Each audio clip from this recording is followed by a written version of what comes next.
Good afternoon, everyone. Thank you so much for being here. My name is Julia Chatillo, and on behalf of the entire South by Southwest team, I'd like to welcome you guys to our next incredible conversation. We're so very excited to have Dr. Buzz Aldrin here at South by Southwest. If you're not already aware, Buzz is here with a VR film called Pathways to Mars. It's absolutely breathtaking, and it's in our virtual cinema in the JW, starting today until Thursday. We also think that Jeffrey Kluger is the perfect pairing for Buzz. He is the editor-at-large for Time Magazine and Time.com, as well as an acclaimed author. He wrote the book that Ron Howard's Apollo 13 is adapted from, as well as his latest novel, or book, Apollo 8, coming out in May. We're so excited to have Buzz and Jeffrey here with us today, so please join me in giving them a very warm welcome.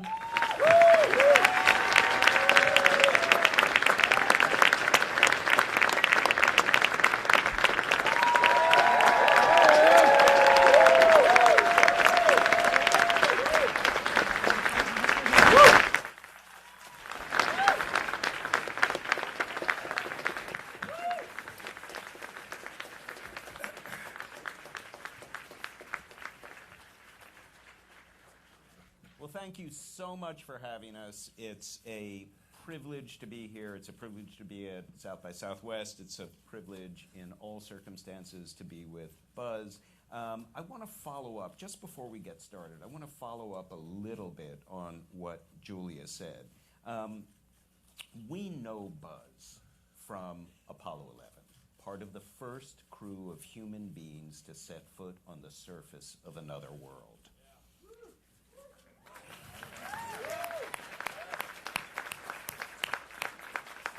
But there are other things we think less about.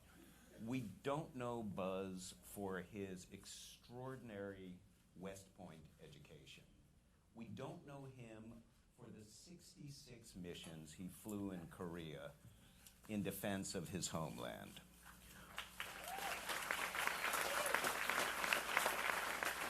We don't know him for the PhD he earned at MIT, so that, as Julia alluded to, Colonel Buzz Aldrin is actually Dr. Buzz Aldrin.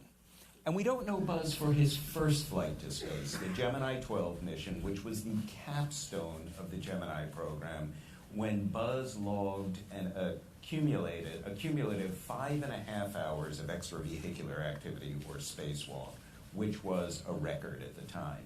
It was only after all that he concluded, it might be nice to get my boots dirty with lunar dust, too.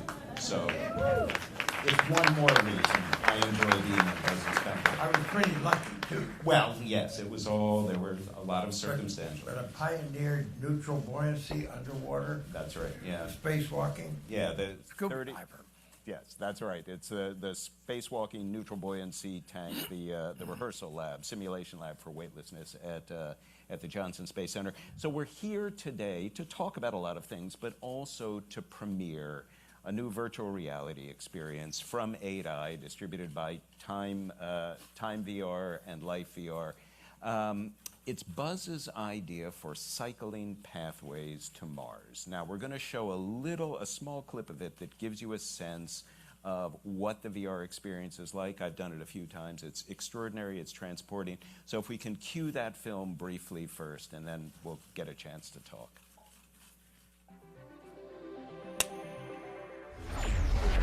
Virtual reality just gives a sense of participating, of being right there in an enlightened, involved, exciting way. That's the future that I want to see. 8i has developed technology to capture holograms of real people, which can be displayed in virtual or augmented reality. And who better than Buzz Aldrin? Being able to experience Buzz's vision in virtual reality allows people to actually be on Mars and see Buzz's vision for how we're going to colonize Mars. I think what's so exciting about this project in particular is that we're creating nearly photorealistic holograms of historical icons. People can interact with him as though he's there in a way that was never possible before. Leaving an image behind for other people to see is like eternal life in a way. It gives a glimpse of me while I'm explaining what our future might be. I want to be remembered for more than just kicking up moon dust. I want my legacy to include a permanent human settlement on Mars.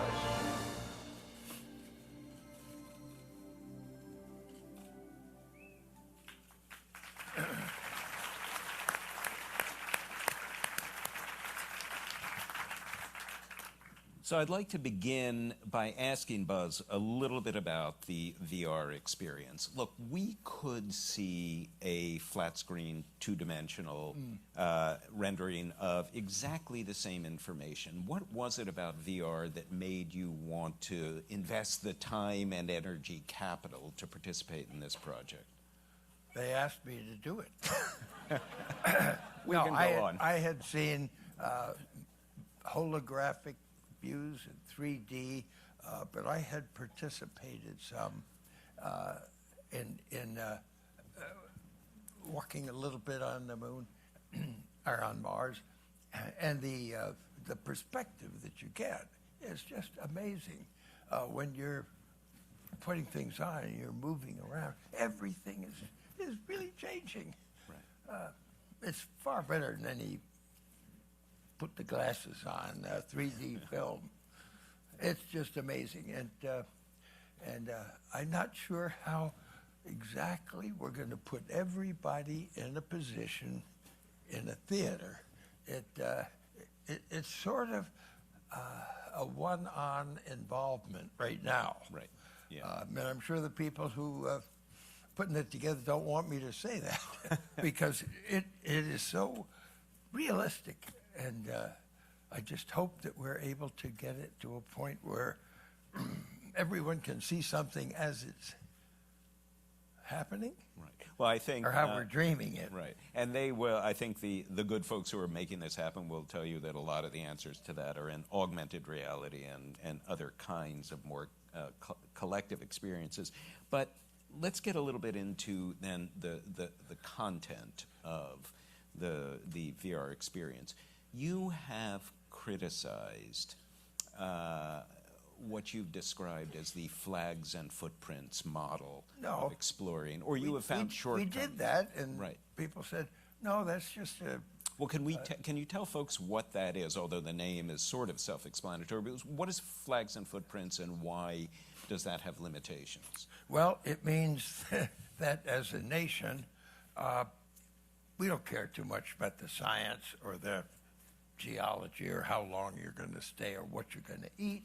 We just want you to go there, put a flag down, and nobody said anything about saluting the flag. That was my idea. But it symbolizes an expedition. You go there and you come right back. That's not the way we want to venture outward at all. So it's sort of a degrading term to say, we don't want any more of this flags and footprints. So what do we want then? We don't want flags and footprints. How do we improve on that? Well, there are certain times when you can go to Mars. It's a conjunction time every 26 months. And you leave before that time, leave the Earth, and you get there a little bit after that. And this is when the Earth and Mars are in the best alignment. The conjunction is when the Sun and Mars and the Earth catches up with it. And after that occurs, the next time the Earth goes around twice, and Mars is going around once, and it ain't quite caught up with it, but 2 more months, and it will. So that's 26 months is the time when you should be halfway there about. You should leave before that. If you're going from Earth to Mars, if you're at Mars and coming back, you should leave before that time and come back. It can be rather symmetric, and that leads to a simplified analysis. And I like to do that because I get a good seat of the pants feeling as to what's really going on. So we have we've talked about the Martian. It's hard not to bring that up in this context.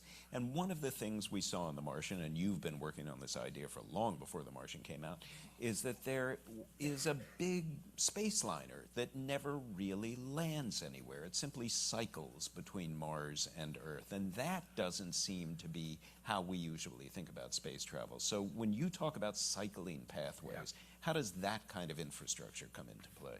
Well, if you've seen pictures of Elon Musk's version, colonial transport, and science fiction stories, if you're going to send people, it's got on board this conveyance everything you need. And when I first started trying to draw a picture, what does this machine spacecraft look like that is going to do what the trajectory will take a point and it'll get it where you want it. But what is a spacecraft going to look like? And when I first put this together, of course, I had to have artificial gravity, and that goes around something in the center, and I thought, well, I can make redundancy. I just have to have another one here, and I'll send two more, and So just so people are clear on this, it was so complicated. You would never even think of proposing this for anybody. It would be so costly. right, and this is what we're calling the cycler, this major piece that simply goes back and forth. And how do we take advantage it of is that? so much simpler. Basically, it's a cylinder with a port on the top, a port on the bottom, 6 of them going around. That's the core vehicle. But out of the top of it is a big circular photovoltaic array, fixed. It's deployed this way, and then it deploys out like a fan.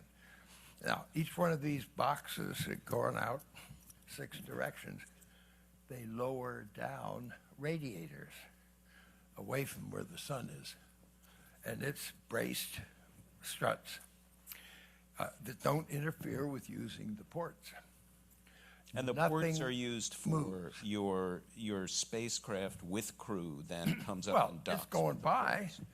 You can have a spare, you can have supplies on it. But in other words, this is going out, I come up from Earth, I hitch a ride, I dock with the cycler, I come out to Mars. When I get there, I come down, I go down to the surface, and the crew that's on the surface Now, the comes first up and hitches a cycler ride that home. I wanted to look at after I had played around with Earth-Moon cyclers, where once a month you can swing by the Earth 3 times and swing by the Moon once. And why do we want to go to the moon? What's the advantage of the moon here also? Because I know we've spoken about resources. I could use the word the moon enables us to go to Mars. Essential is it's almost mandatory in my way of thinking, because the base that we want on Mars, we will design and place it on the moon. And we will do other things like landers will refuel so they can deliver these items. And the fuel, of course. Now, who designs these? We do, the U.S. The U.S. brings together 5 nations, U.S., Europe, ESA, and Russia. They have an agreement to work together at the moon, Japan, and China. Now, right now, Congress has very unwisely said NASA can't even talk to the Russians. But I'm not with NASA. I can talk to them whenever I go. And I know other people.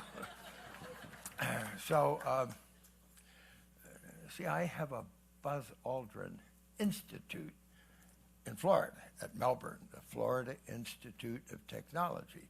And the last time I went over there, 5 top people in this Chinese space agency, we talked for about an hour. And they talked about maybe establishing a Buzz Aldrin Institute there.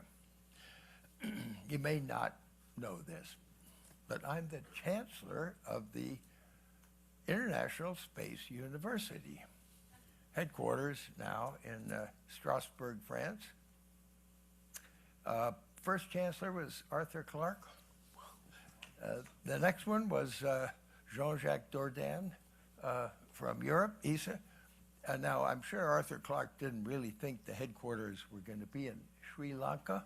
No. But the headquarters is in France, in Strasbourg. Summer sessions around different places.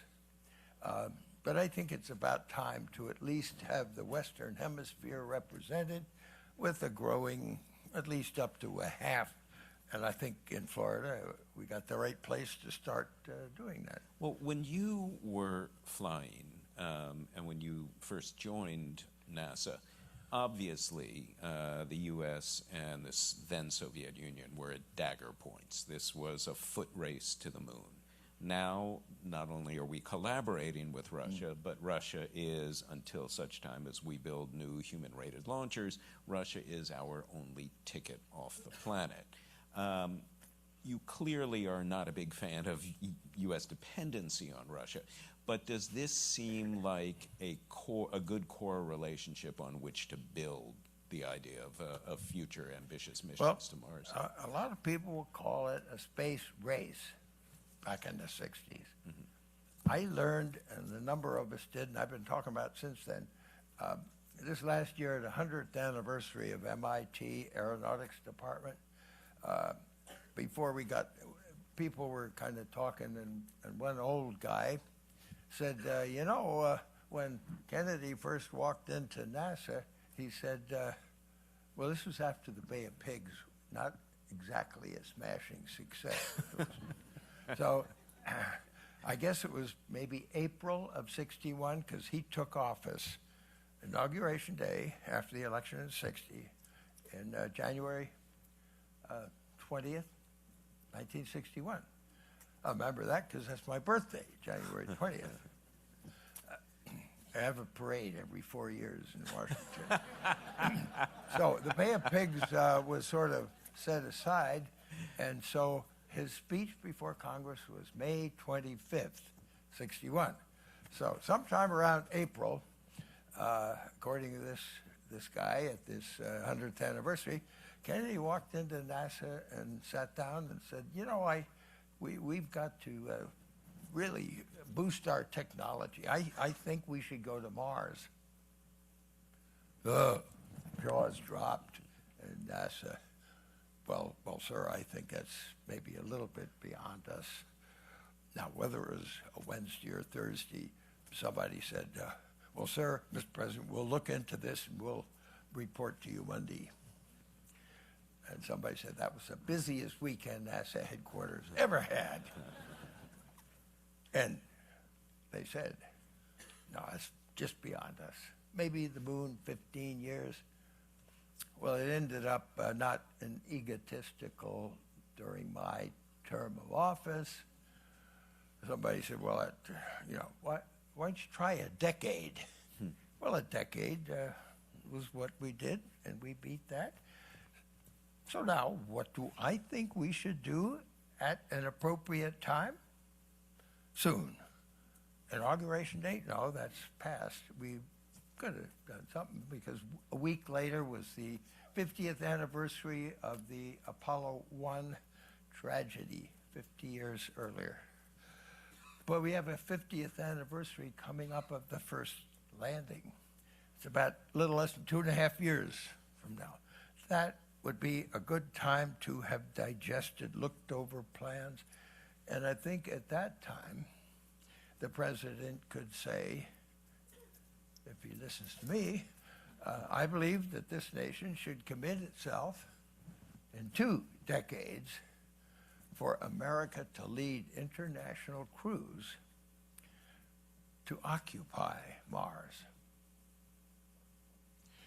Now, there are several ways of getting to Mars. You can go at the right time, come back at the right, and you leave Mars empty, that's a visit. Or you can go there and not come back until the next people come, and you keep it occupied. That's what I mean by occupy. And the people that occupy may have a 5-year, 4.5, 5-year tour of duty, or a 7-year, or a 10-year. None of those are very satisfactory to me, because we're going there at significant sacrifice, significant expense.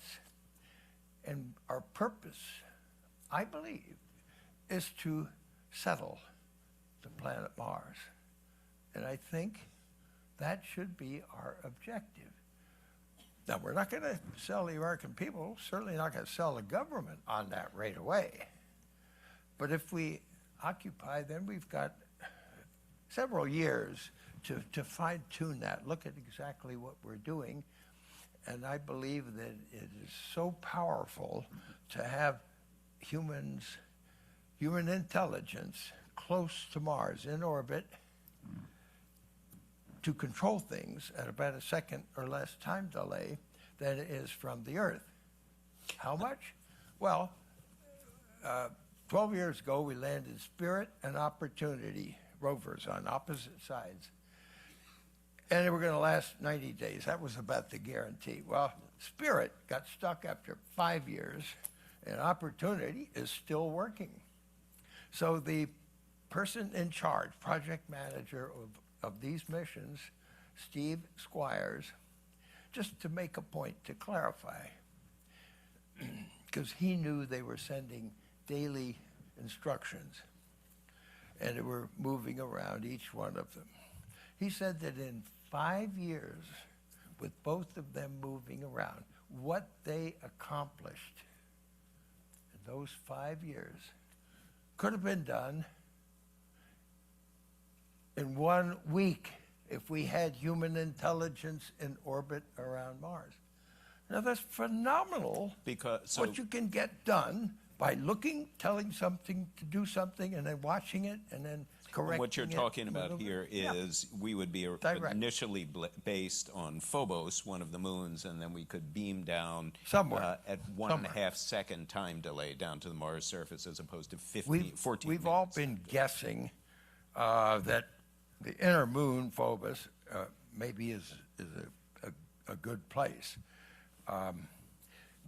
Whatever it is, and if it's Phobos, goes around equatorial at 2.76 Mars radii. So at the moon, let's go 3 moon radii, because it's smaller, polar orbit, and that makes it 1 diameter above the surface.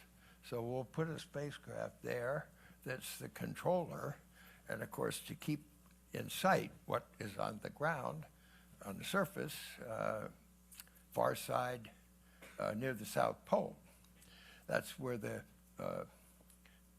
more shadowed, it's called PSR, permanently shaded regions.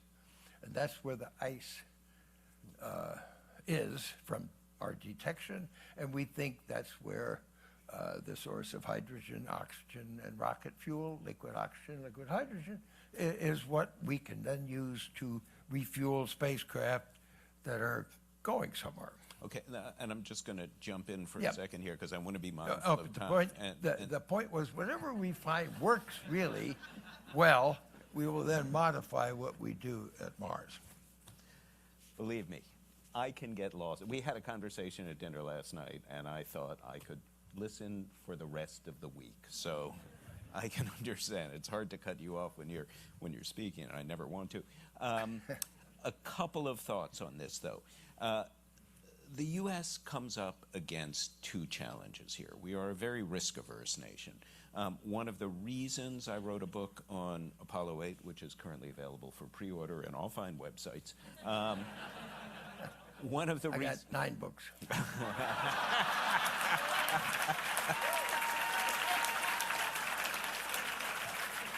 I defer. He writes for a magazine. I get somebody else to do my writing.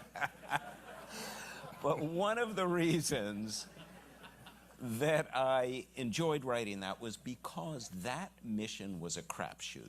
As you mentioned, we had just lost the Apollo 1 crew in a launch pad fire.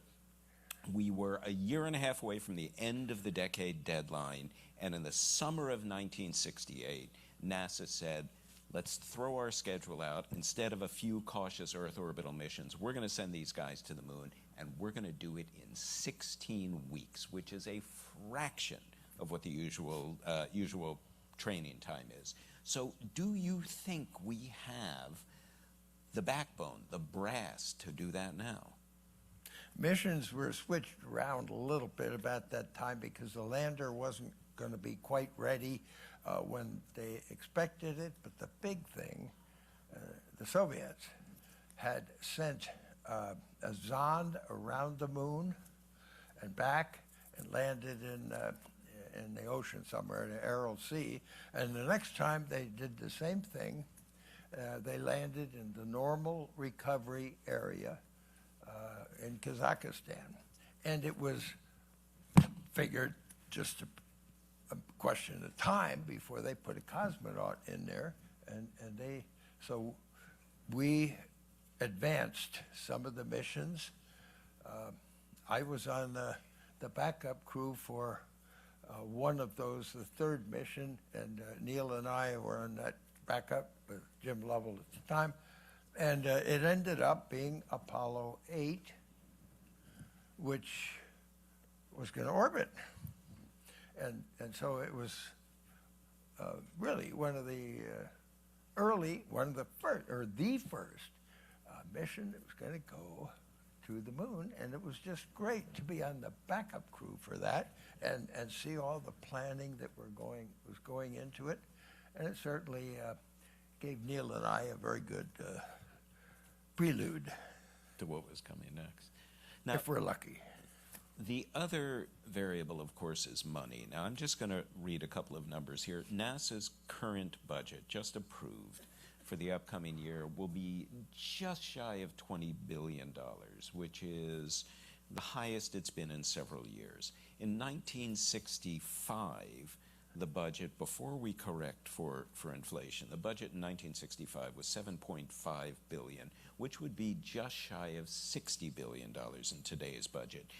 NASA represented 4% of the U.S. budget in the 60s. It is now 0.4%. Do we have the wisdom to spend the money it takes to become a two-planet species? The wisdom to spend the money. That's the first time I've heard that it took smarts to spend money. It takes fiscal wisdom to do with the taxpayers' money what we should be doing. And you're right. Now, as a percentage, in 67 or whatever it was, that was the peak of Apollo, and it was 3.5 to 4%. And it was on a decline by the time we were able to get to the moon. And it went down 1% or less, a little up for the space shuttle, a little up for the station. But for over 10 years, 15, it's been about 0.5% of discretionary funds. Not what a lot of people think of 10, 20%.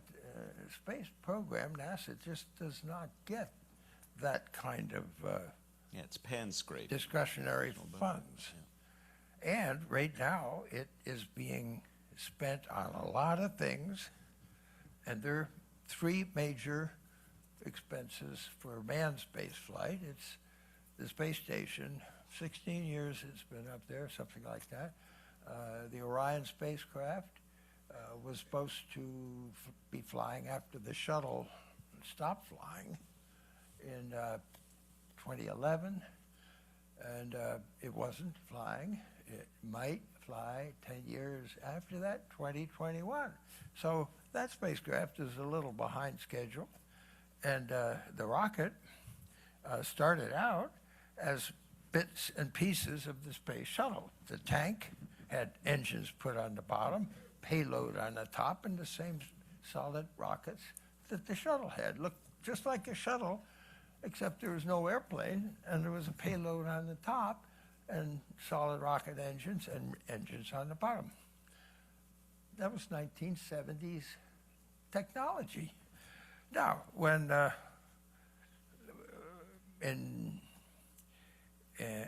the end of '03, the Challenger accident was '86, and Columbia. the Columbia accident was '03. February '03. And February 1st, and the accident board was meeting, and near the end, in November, they had several recommendations. One is, this is a dangerous machine. It has lost 2 crews, and but you can't stop. Now, they said don't fly it past 2010, about 7 years to come up with a replacement. So we stopped flying after 2 missions in 2011, and we haven't sent an American into orbit ever since. How do we get to our $100 billion space station?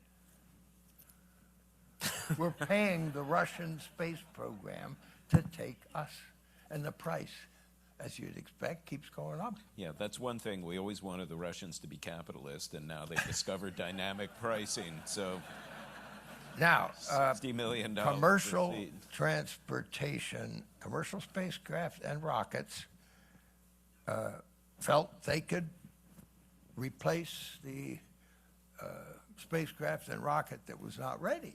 So they began competing, and of course they needed to be subsidized by the government. They just didn't do it all themselves. So they have been delivering cargo. SpaceX and Boeing, SpaceX and Orbital Science have been delivering cargo, and within a year or something, SpaceX and Boeing expect to be able to deliver crew. We hope.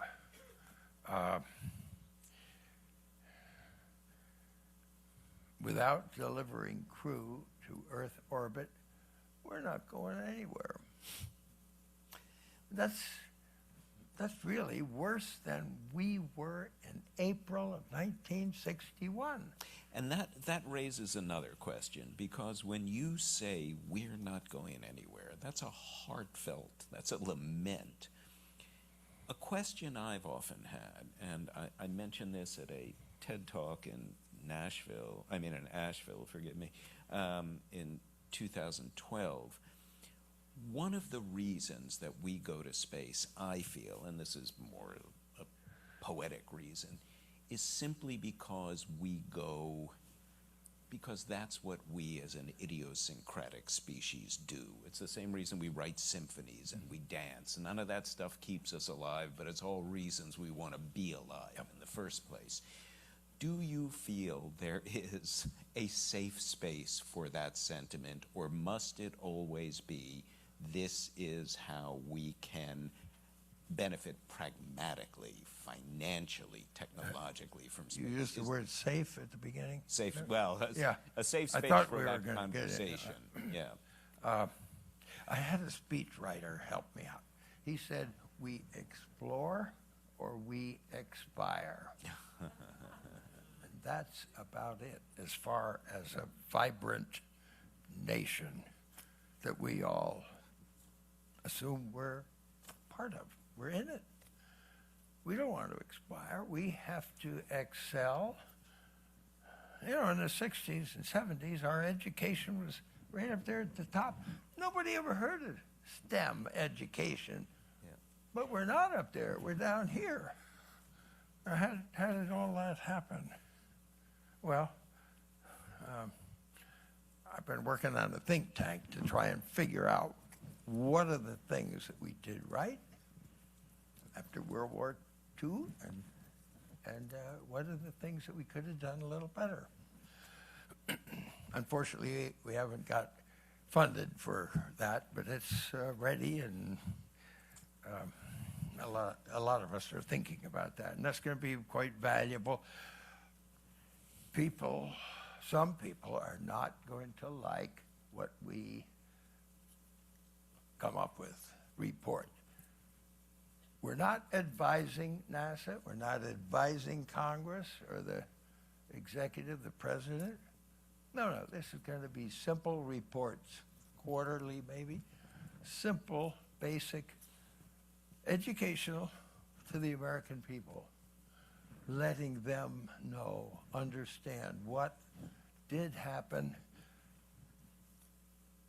The reason we are where we are is not just because of the last 5 years, 10 years, 15 years.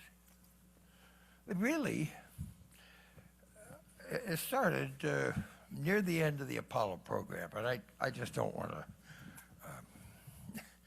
make judgments, because I sort of put this think tank together, and I'm letting it with very respected people who saw managers and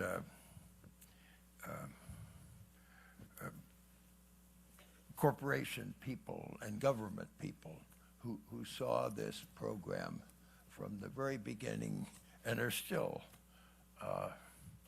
quite aware of what's going on. And we'll assemble some more people, and it will be one of the more fantastic things that I've said, hey, let's do this. Now, I want to ask you one more question, and then we will have time for audience Q&A, and I also think we'll have some online questions. This gets a little bit, again, to that sort of sense of abstract human existential uplift from being in space. You were on the surface of the moon. You had, on the one hand, the opportunity to look around and experience that head-snapping sensation that here you were. On the other hand, you were running an engineering mission. Now, you told us a story last night at dinner, which I know you've told before, about coming out feet first from the lunar module and having a particular protocol for closing the hatch, and the way that the details of that were built into the flight plan. Would you? I wonder if you would sort of repeat what you said last night. Okay. Quickly. I knew what the checklist said. Neil had gone down feet first, so I guided him out because the hatch wasn't all that wide opening. And of course, before all of this, we had the backpacks on and we depressurized the cabin. And the gauge goes down to 0, and I grabbed the handle and it wouldn't open. We had to wait a little longer until the pressure got lower than the 0 on the gauge, then I could open it. So just a very little pressure would, so Neil goes out, and now it's my turn. A little later, and I go out, and the checklist said, reach back, partially close the hatch. So I said to the world, I'm going to reach back and partially close the hatch, being careful not to lock it on my way out. And Neil said, oh, that's a good idea. There wasn't a handle on the outside, and a little bit of pressure could have slammed that shut. As Jim Lovell once said, in a situation Now, like that, that'll sometimes spoil your you whole just day. throw a phrase out, but the classic really, because I had a fair amount of time to think about this. Mm-hmm. Once we solved the problem of being able to leave the moon, that's another story. But so we went to sleep, got up, and we're getting ready to leave. And I know what's happening back in Houston, Mission Control. All the people in the different systems. The flight director, Gene Krantz, is going around and naming each one, and each one says, go flight, go flight. That's his name, the flight director. Now, when he gets all of them, he says to the astronaut, who's named Capcom, Capsule Communicator, he says, Capcom, we're go for liftoff. All right, whoever it was, I know, he's going to call to us. Now, we changed our name, and so we were Tranquility Base when we were on the surface. So he calls up and says, Tranquility Base, you're cleared for takeoff. I knew it was up to me to acknowledge we got that. And the computer is counting down. So I said, Roger, Houston, we're number 1 on the runway. Now, that's absurd. We're the only people up there, and it wasn't any runway. And you laughed.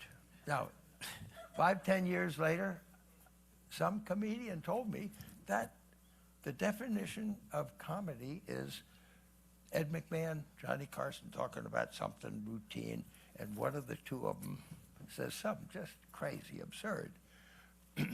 Now, they can either smile or treat it as if nothing happened if they were confident, and then the audience laughs. See? So that's humor. So I found myself not able to remember jokes, but I'd be talking about something to somebody. We'd be talking about, maybe the Gemini rendezvous. And I said, now when we get to go to Pluto, we're going to... Pluto? What do you mean, Pluto? Well, it's absurd. Okay, so I do that. Not even a planet anymore. But I have been doing that just to see the smile on someone's face. And then we go right on talking about it. Occasionally I meet some people that don't know me that well. And they think I'm crazy. What in the world is he saying? So about 2 years ago, I stopped to think, what is it that I'm doing? We're talking about this, and I'm sampling things. Is this something I could use? Because I'm listening to what they're saying. I got to answer whoever it is I'm talking to. But and if it meets the sniff test or whatever, then I'll use that. But what is that? I found that I am teaching my brain to think out of the box. Man, that has done me so much good in the past 30, 40, 50 years, whatever. And it is profound if, for some reason, you have friends that will understand quirky things, and you can get by with people that don't know you. But if you can somehow train your brain to be thinking about something and looking at alternatives, how can I make something better? I feel blessed.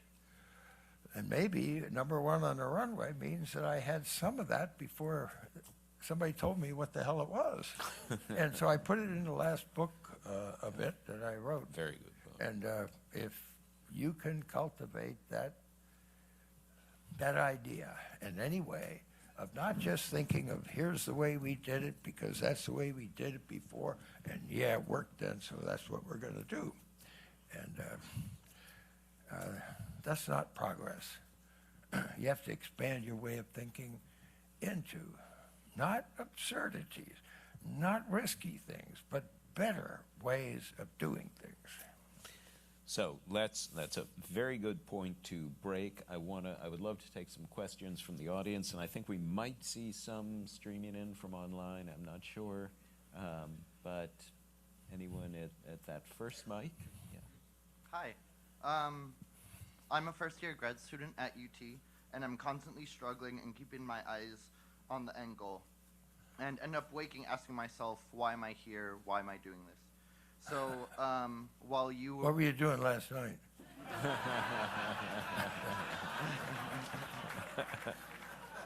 No, you're supposed to ask a question. Yeah. So you're known for your achievements, but I was wondering, along the way you had many struggles, so what would you do along the way to keep yourself motivated and your eye on the prize? You had some struggles along the way, some challenges. Yeah, what did you do to keep yourself focused? Well, it's in my career. After Korea, I instructed. Then I went to the Air Force Academy when it first opened up. I was there for 2 years, aide to the dean and faculty. Then I went from there over to Germany, and from there to MIT. And shortly after that, Ed White called me up. You're behind me at West Point. He said, 62. NASA's going to pick some more astronauts. He said, going through test pilot school, I'm doing that. He says, I'm qualified, I'm going to apply. And I said, well, Ed, we're in the same squadron, and I can shoot gunnery better than you can, so I'll apply too. But I had not chosen to want to become a test pilot. The Air Force has room for only one Chuck Yeager, not two. I certainly didn't want to. So I didn't do that. So I was not qualified, but I said, Ed, I can shoot gunnery better than you, so I'll apply too. He got picked, I didn't. But I kept trying. I lobbied NASA a little bit quietly, and I worked on some things, talked to other people about rendezvous, because that was going to be one of the 4 big objectives of the Gemini program, because we'd finished Mercury by that time. And so my timing was just kind of right. So in 73, they decided to take a gamble on me. 63. Yeah, 63, yeah. And I became known as Dr. Rendezvous. We had a lot of Air Force Navy competition, and the term was not always a complimentary term. Anyone else? Yes. First, thanks so much for being here. It's a real honor to listen to you and just be in the same room. My question was, if you could describe for us what it felt like and maybe the experience and the emotions you had learning you would be part of the Apollo 11 crew, that crew that would be the first people to land on the moon. It's rather hard for me to communicate that to you and have you really understand, because we were going through training, and we lost some of the astronauts in aircraft accidents, and some things were harder than others. And the normal rotation, the way things shifted around with the Russians going to make this and Apollo 8 going to go to the moon, it wasn't supposed to be. The rotation is if you got a prime and backup for a particular mission, when the primary crew flies, you have a crew to the next 2, prime and backup. So the backup crew becomes a prime on 3 missions later. later. Well, now, just real quickly, my first assignment in Gemini was backup with Jim Lovell on Gemini 10. Okay? Now, projecting into the future, when it flew, we're the backup crew. There's a crew on 11 and 12, so we would be prime on 13, but there wasn't any 13. Dr. Rendezvous was not programmed to fly in the Gemini program.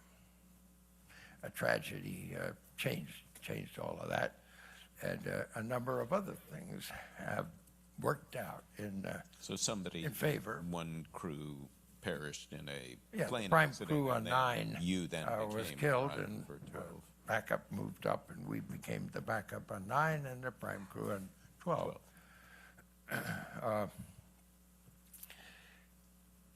Now, with the switching around of the missions, we knew, Neil and I, and at that time Jim Lovell was on there, that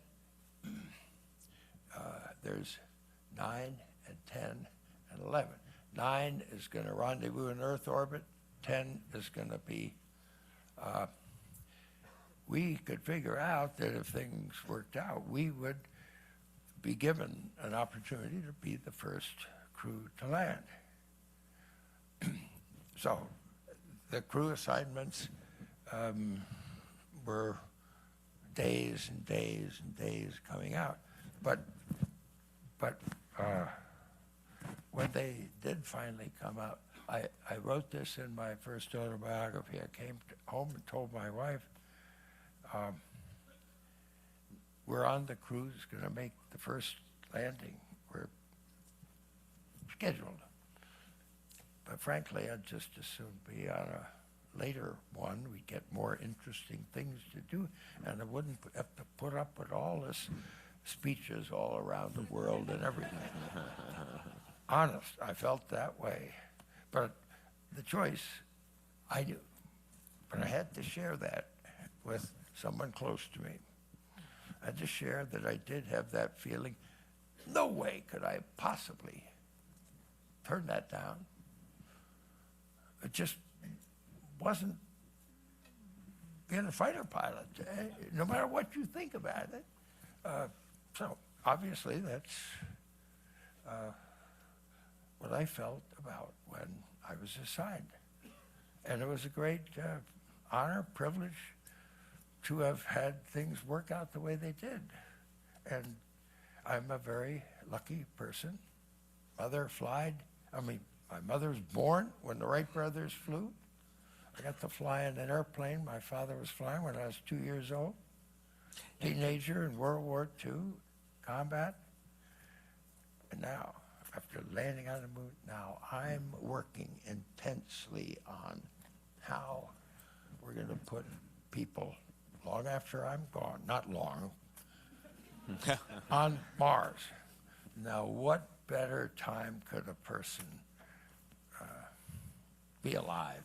And just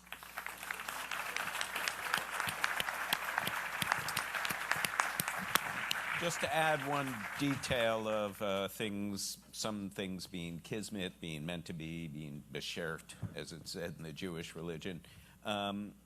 Your mom's maiden name was what? Moon. Her name was Marion Moon. So there was Well, something in there. Bobby Moon and I, 7 or 8 years old, went to a lake, and we were taken care of by a grandmother, Mama Moon. Not bad. I mean, that's perfectly normal. Yeah, of course. Not for me, it wasn't. Could we see one, and we will get to another one in the house, can we see one coming up from online? Because I'm grateful that we have so many folks watching. Nope, I am being told that's not happening. We will proceed with humans in the room. First of all, Dr. Aldrin, you're an American hero, and I appreciate all the work that you've done to inspire people like me and the rest of the world in everything that you've done, and that you continue to do that. So thank you for that. I've had a ball. Good. Great fun, really challenging, but it's very satisfying. Back before you guys went to the moon, President Kennedy gave his famous speech and said that we were going to go to the moon not because it was easy, but because it was hard, and that inspired millions of people as well. Some people thought he was crazy, but it inspired a ton of people. And we did it, and you guys did it. Now it feels like that has transferred more over to people like Elon Musk or yourself or Dr. Zubrin, people that are evangelizing that. And the presidents seem to talk less and less about it, and the government seems to talk less and less about it. Do you think that's a positive shift? Do you think that's a positive thing for that to transfer into more of a commercial role? Those inspiring people that, Elon wants to go to Mars. No, I was in Mexico when he gave a briefing a year ago about what he's hoping to be able to do, and it's bodacious. He's a transportation person. He builds rockets. 3 or 4 years ago, I had been toying around with cyclers since 1985, and slowly. So I felt I wanted to go over and talk to him about what his ideas might be. And so Christina and I went over there and have lunch.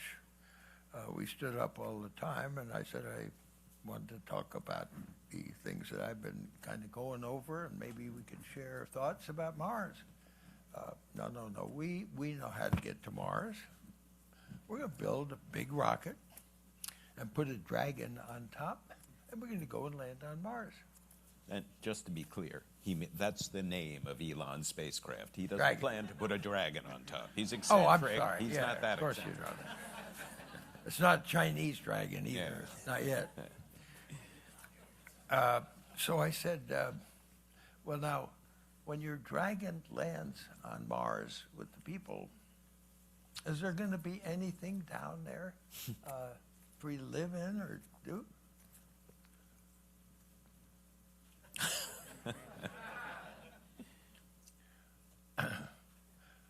It seemed as though maybe he hadn't given that a lot of thought. Then he said, oh, well, for sure, we're going to send an unmanned dragon down there first, so we'll be able to live in that. He's a transportation person. He's not a housing person. He's not a builder of towers. We-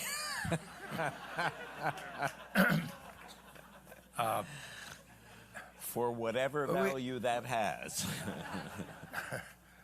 You really need to not just go there, stay a day, and come back. You can't do that. The orbital dynamics won't let you do that. If you go there, you got to wait, depending on how inefficient. And if you're very efficient, you stay for a year and a half before you come back. And you got to live in something. And you got to prepare for all of that. But if you go and you come back in a year and a half, it's empty. Nobody's there. I call that a visit. Now, if you go there and you stay after a year and a half until somebody else comes, then you can go back. Now, that's occupy. Somebody's there all the time. That's not as really what you want to have happen, I don't think.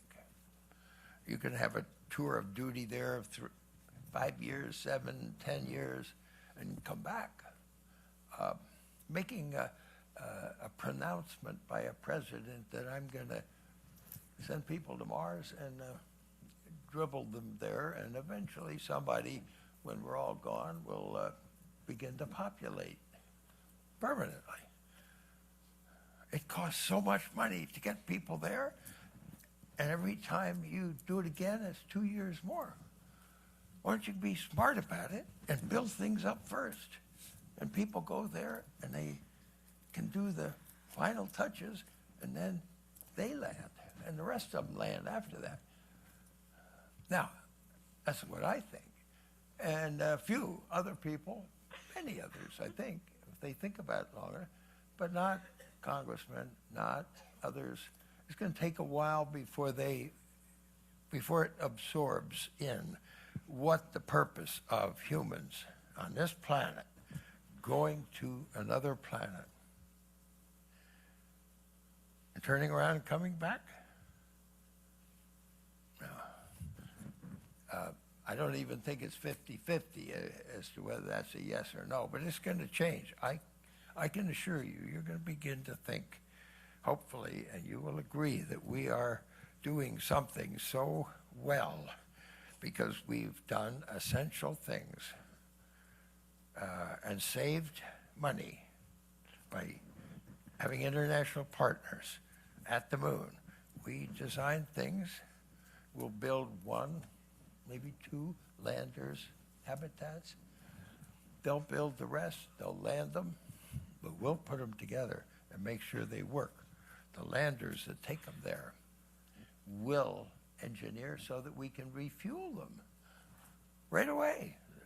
So we don't bring them back to Earth and then send them back again or leave them there and throw them away. You have to be economic. You have to be wise about how you plan things into the future.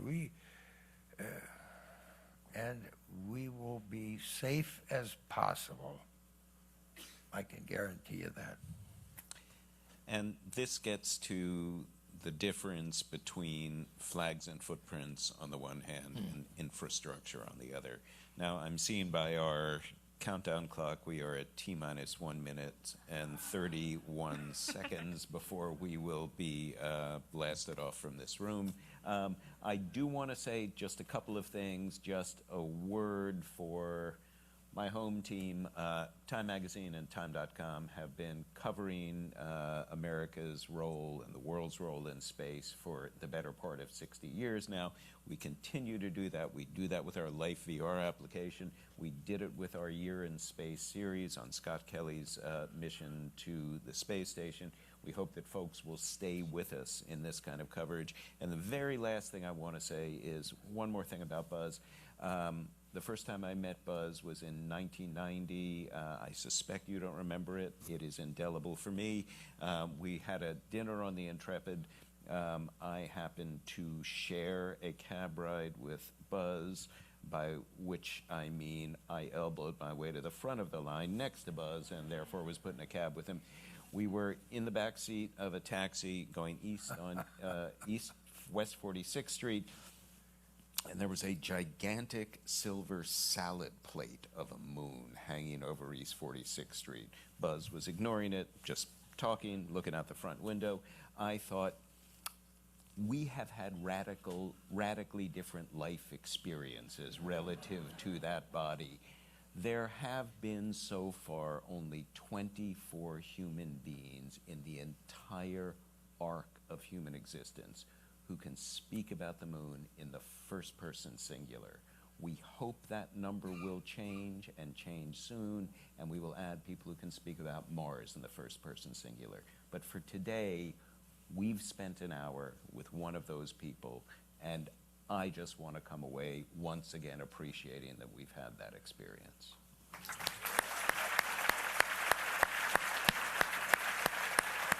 But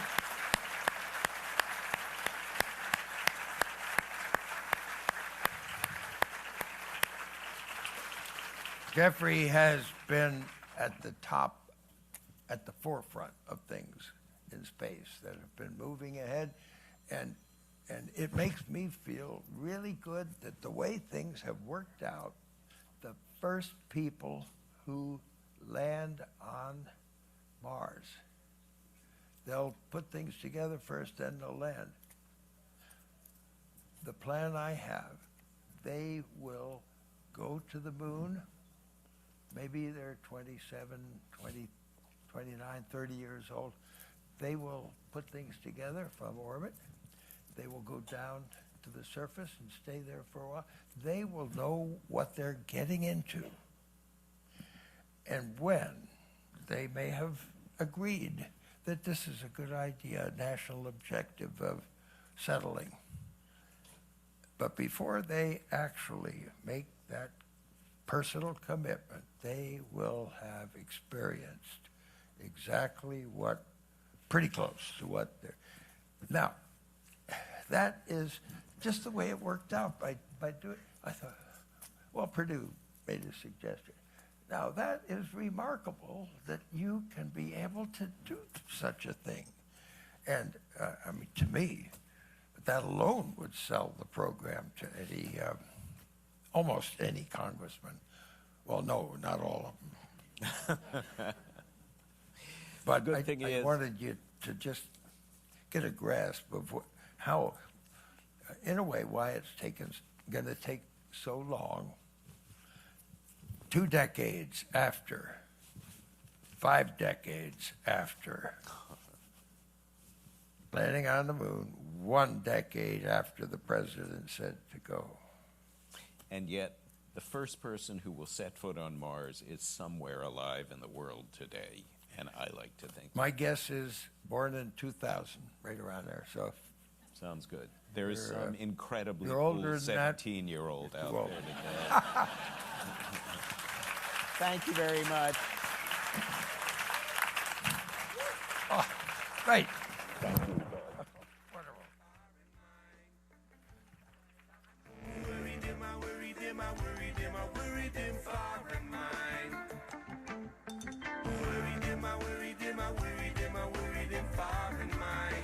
Worry all the time.